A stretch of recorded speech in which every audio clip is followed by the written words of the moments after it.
Hoy, en Desde la Sombra, echemos un vistazo atrás a los años 80 y 90. Imagínense el aeropuerto de San Salvador, o de Tegucigalpa, o de Quito. Un hombre, vestido en un traje gris de franela, sale del aeropuerto. Solo una pequeña maleta de mano. Nada de interés especial que le distinga de otros pasajeros. Nada que cause alarma. Pero su llegada significa la destrucción inminente de una compañía o de un sector nacional clave.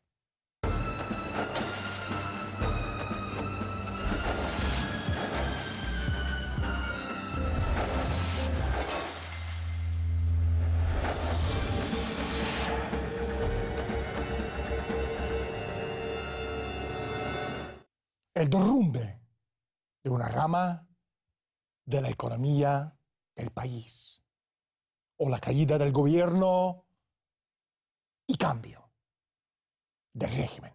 ¿Quién es capaz de hacer tal cosa y salirse con la suya? Los sicarios económicos. Estamos en medio de una escena de crimen, pero en vez de gore, sangre, cadáveres y sillas volcadas, vemos naciones atrapadas y forzadas a la quiebra. Naciones prósperas, obligadas a subsistir. Esclavos financieros. Esta es la historia del poder y de la codicia.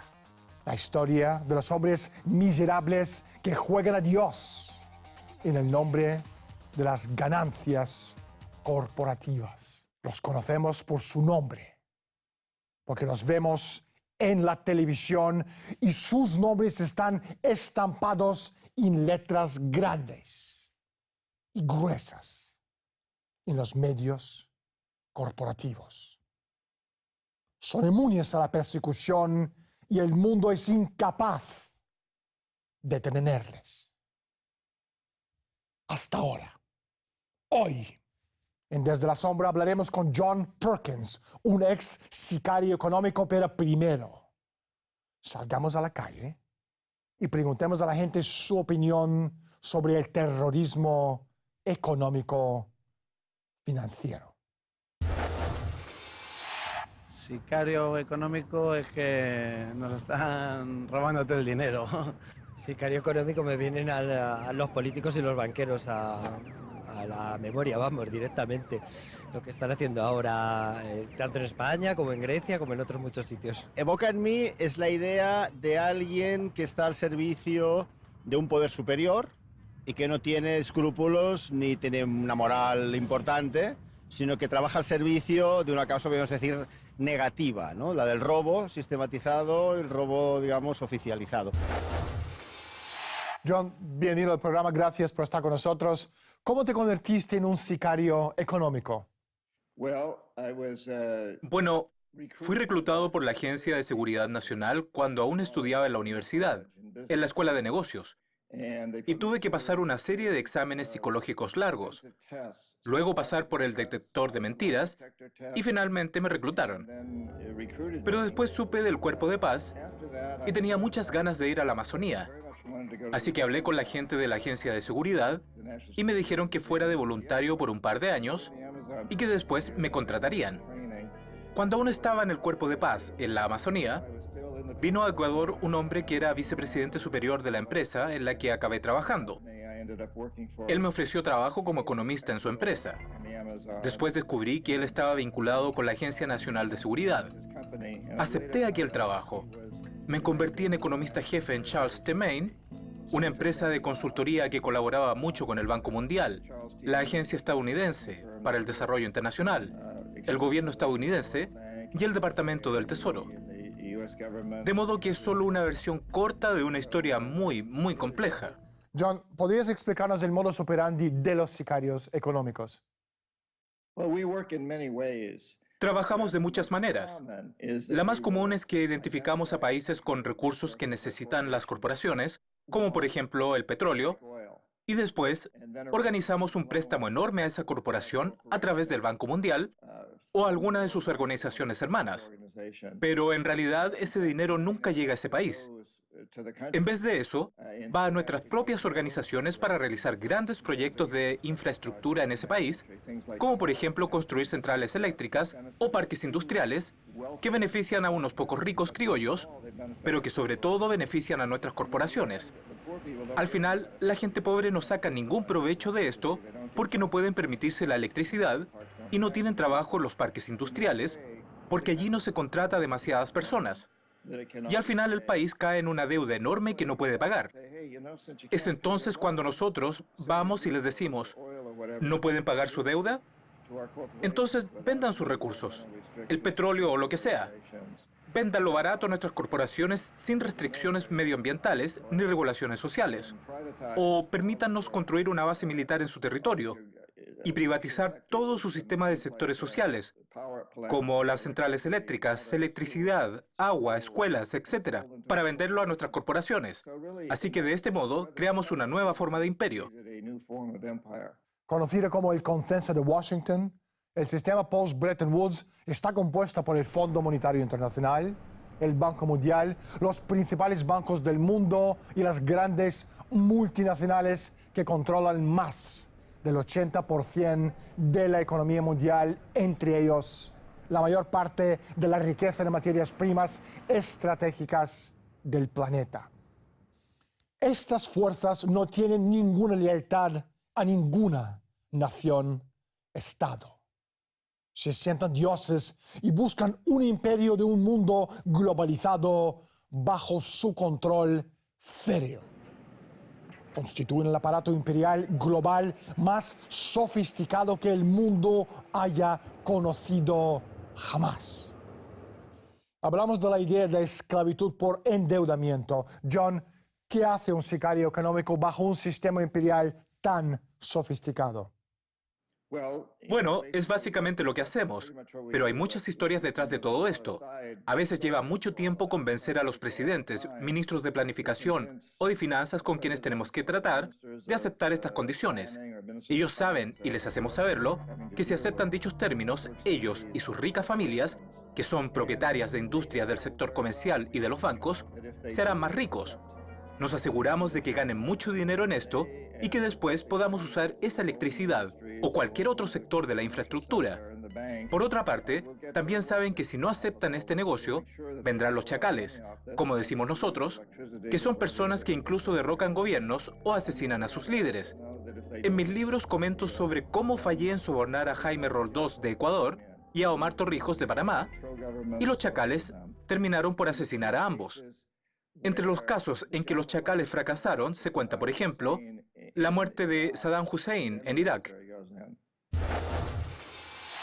Yo creo que hasta ese punto actualmente se cortaría mucho de ese tema, por lo que pudiese pasar a nivel mundial. Eso puede provocar una cuarta guerra mundial y ellos no están en crisis. A mí me cuesta creer eso. Me cuesta creerlo. No creo que el gobierno en sí sea capaz de hacer eso. Es demasiado escandaloso. No tengo ni idea. No sé. No sé, lo siento. Detrás de los sicarios económicos destacan los círculos financieros internacionales que forman parte de un aparato centrado en la ciudad de Londres. Este aparato, una extensión de la oligarquía veneciana financiera, más tarde se transformó en lo que hoy se llama el sistema liberal anglo-holandés de banca central privada. Se caracteriza por una obsesión fisiócrata del control férreo por parte del cártel privado sobre materias primas estratégicas y un profundo compromiso con una pesadilla malthusiana de la reducción radical de la población mundial. Fue este mismo aparato que en el siglo XX, a través del Banco Internacional de Pagos, instaló a Adolf Hitler y a los nazis en el poder en Alemania, a Benito Mussolini en Italia, a Francisco Franco en España y otros regímenes fascistas serviles como el régimen de Pinochet en Chile. John, ¿cuál es la relación entre los sicarios económicos y el debacle financiero actual? Bien, los matones económicos crearon esta situación, la que resultó en este colapso. Es la primera vez en la historia que tenemos un imperio global, creado no por los ejércitos, sino por un sistema económico. Sobre todo los crearon esos matones de la economía. Tenemos que entender que no es un imperio gubernamental ni un imperio estadounidense. Es un imperio corporativo, lo que yo llamo la corporatocracia, es decir, los líderes de las mayores corporaciones del mundo que lo controlan todo. Ellos no consideran sus corporaciones como estadounidenses, rusas, francesas o chinas. Las consideran multinacionales. Para ellos no existen fronteras. Ellos van allí donde las leyes sean más indulgentes y puedan pagar los menores impuestos.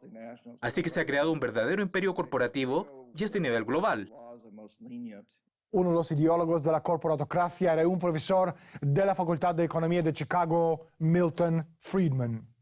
Friedman ha sido un icono en el campo de la economía y la política económica pública, al menos desde la década de 1940, cuando asistió a la primera reunión de la Sociedad Mont Pelerin. Bajo la dirección de Friedman, la desregulación de los mercados se convirtió en el nombre del juego. Lo que hemos presenciado, el derrumbe gradual de la economía de los Estados Unidos que se inició en la década de 1980. Los tiburones financiados por la red de dinero sucio de los bonos basura adquirieron porciones significativas de las empresas de los Estados Unidos y aterrorizaron a los demás.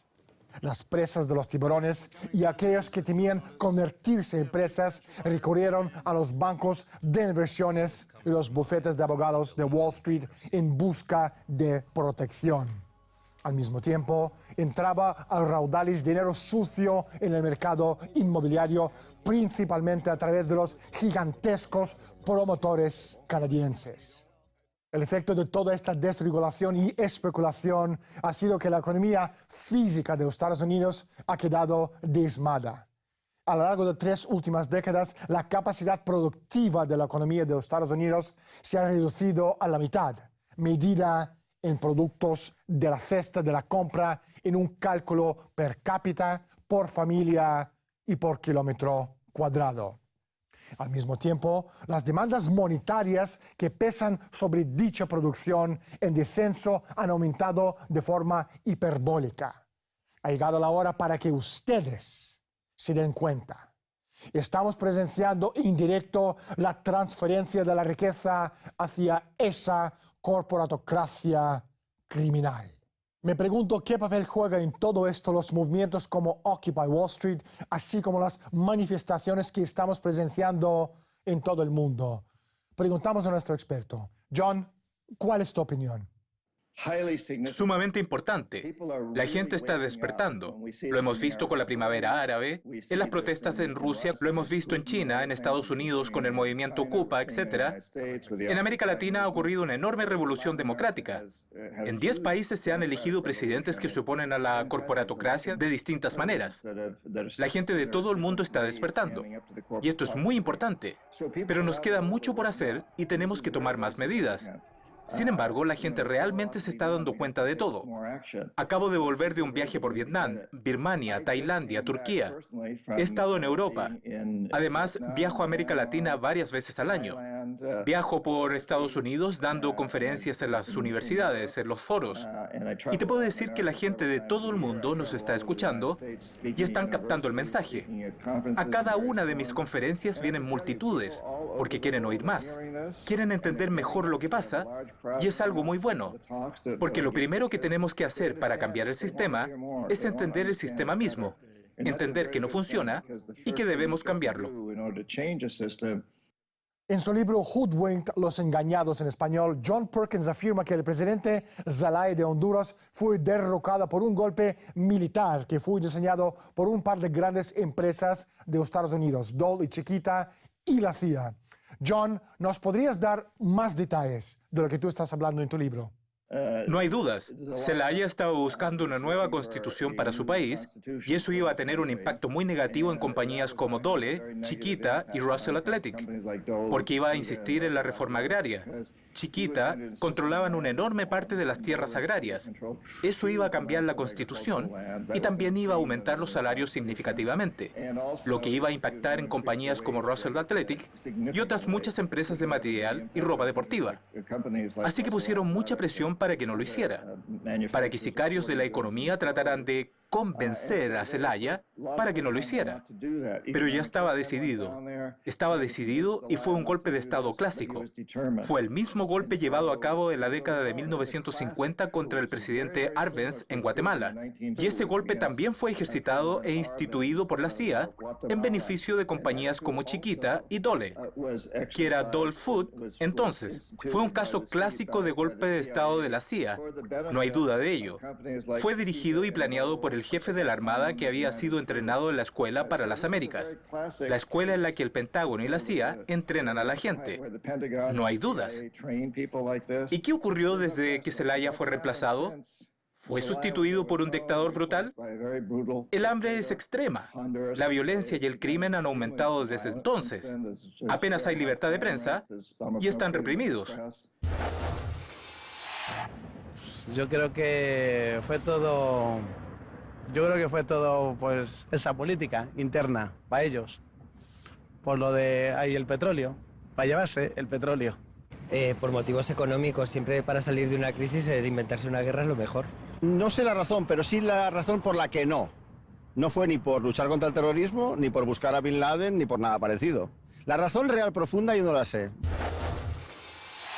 El Fondo Monetario Internacional y el Banco Mundial en realidad son los arquitectos de las políticas bajo las cuales funcionan los sicarios económicos. Me pregunto, ¿cuál ha sido el papel de los sicarios en casos como el de Torrijos y Roldós, así como la invasión de Panamá en 1989, Irak en 1991 y también en 2003? John, danos tu opinión, por favor. Bueno, hay varias cuestiones, pero en el caso de Roldós y Torrijos, no hay duda de ello. Yo fallé personalmente. No pude avisarles. No eran corruptos, tenían mucha integridad. No estaban vinculados con el sistema al que les tratábamos de vincular. Y ambos murieron en un accidente de avión, accidentes de aviones privados. Para mí no hay dudas de que fue la CIA, de que fueron algunos de sus operarios. Y en el caso de Noriega es algo bastante diferente. Para mí es un misterio exactamente por qué Estados Unidos destruyó una gran sección de la ciudad de Panamá y asesinó a algo más de 2.000 personas y quizás hasta 6.000 personas. Seguimos sin saber exactamente a cuántas personas mató Estados Unidos en su invasión de Panamá. Algo totalmente innecesario. Fue algo que todo el mundo condenó y no existía ninguna amenaza para Estados Unidos por parte de Panamá. Iban detrás de Noriega. ¿Por qué tuvieron que destruir una parte tan grande de la ciudad y matar a tantos civiles inocentes? Siempre ha sido una gran duda. La mejor respuesta que he oído, aunque no tengo pruebas de ello aún, pero lo que he oído es que Noriega había reunido muchas fotos y pruebas contra los políticos estadounidenses y empresarios, incluyendo probablemente al segundo presidente Bush. Su padre estaba en el poder entonces. Su padre dio la orden de invadir Panamá. Y existen numerosas pruebas y sugerencias de que le habían pillado en situaciones comprometidas. Había tomado drogas, practicado sexo, etc., en una isla llamada Cantadora de Panamá, y años después, incluyendo cuando yo estaba allí, había un paraíso donde podían ir empresarios y políticos, y en donde había plenitud de drogas, mujeres, es decir, todo lo que quisieras. Era un paraíso donde no había cámaras ni información. Podíamos hacer lo que quisiéramos. Pero el rumor era que Noriega cambió eso con cámaras ocultas para usarlo como política de influencia con Estados Unidos, y los militares fueron y destruyeron esa sección de la ciudad, que incluía el edificio que albergaba los archivos donde se encontraban las fotografías con información disponible, y el edificio fue destruido. Fue totalmente demolido por los militares estadounidenses. Hablé con uno de los testigos que vio a los soldados estadounidenses que entraron para buscar entre los escombros. El área fue bombardeada y quemada. Comprobaron que todo había sido quemado y destruido. Así que creo que es algo que tiene bastante credibilidad, aunque no tengo pruebas de ello. En la actualidad está muy extendida por error la creencia de que continúa vigente la misión original del Fondo Monetario y del Banco Mundial.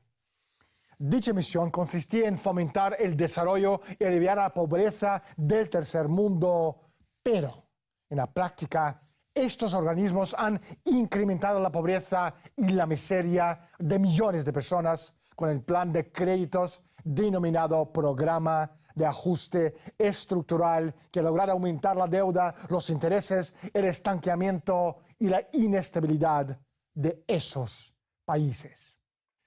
El resultado obvio de los créditos de ajuste estructurales del Fondo Monetario y del Banco Mundial es que el dinero prestado a los países pobres se emplea inmediatamente en pagar los intereses a las instituciones bancarias occidentales. Hoy en día, esto se hace a propósito, en tanto el Fondo Monetario como el Banco Mundial están sirviendo de agentes del nuevo sistema colonial. Ahora bien, los SAP conllevan la liberalización de las economías de África, lo cual quiere decir que se anima a las empresas extranjeras a que se apoderen de determinados sectores de la economía.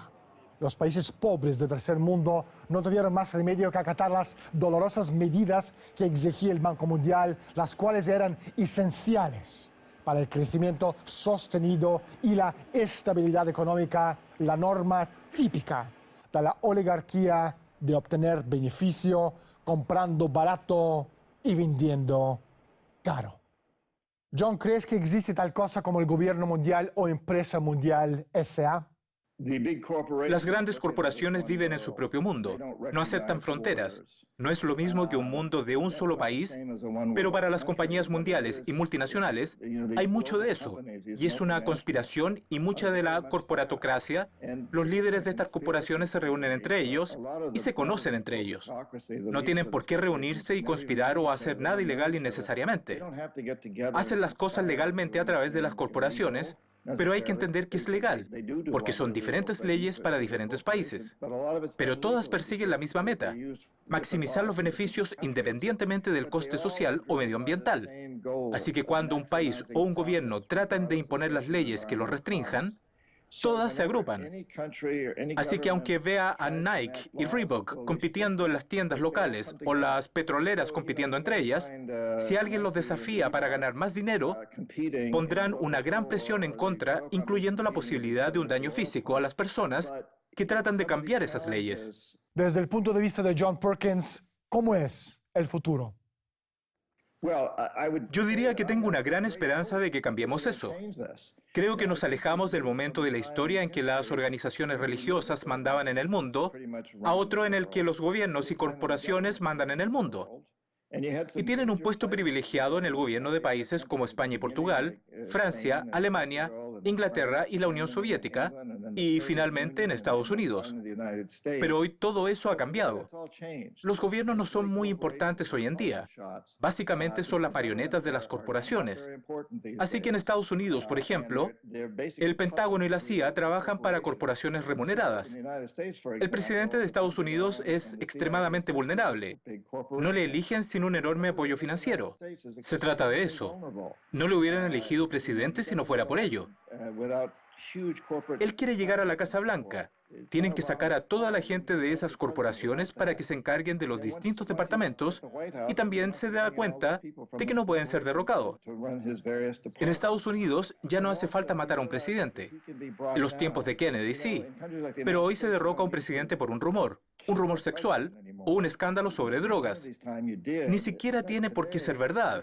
Obama es muy consciente de ello. Y las buenas noticias, por las que me mantengo muy optimista respecto a esto: las corporaciones dependen de nosotros, de las personas.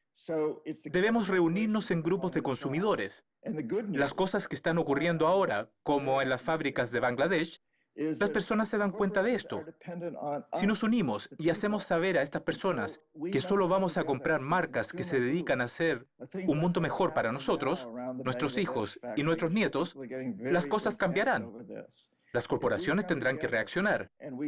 Vemos cómo fracasan grandes empresas, cómo desaparecen en los últimos 3 años aquí en Estados Unidos.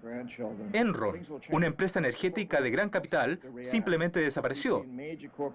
Hemos visto cómo Anderson, una enorme empresa de contabilidad pública, dejaba de existir. Bear Stearns, Lehman Brothers, enormes empresas como Wall Street han dejado de existir porque actuaban de manera inmoral. Y creo que vamos a ver mucho más así en el futuro. Veremos empresas como Monsanto dejar de existir. Las cosas deben de cambiar. Debemos presionarles para que cambien. Debemos hacer que desaparezcan. Esas son las buenas noticias y creo que podemos hacerlo porque la gente está despertando. Como ya hemos dicho antes, la gente de todo el mundo realmente se está condicionando. La gente de todo el mundo realmente se está concienciando. Tenemos el poder y podemos cambiar este mundo. Debemos hacer un mundo en el que nuestros nietos digan gracias al cielo, porque esa gente tomó el control e hizo del mundo un lugar mejor. John, no hay tiempo para más. Muchísimas gracias por estar con nosotros. Mi más sincero agradecimiento por invitarme a tu programa. Lo aprecio muchísimo.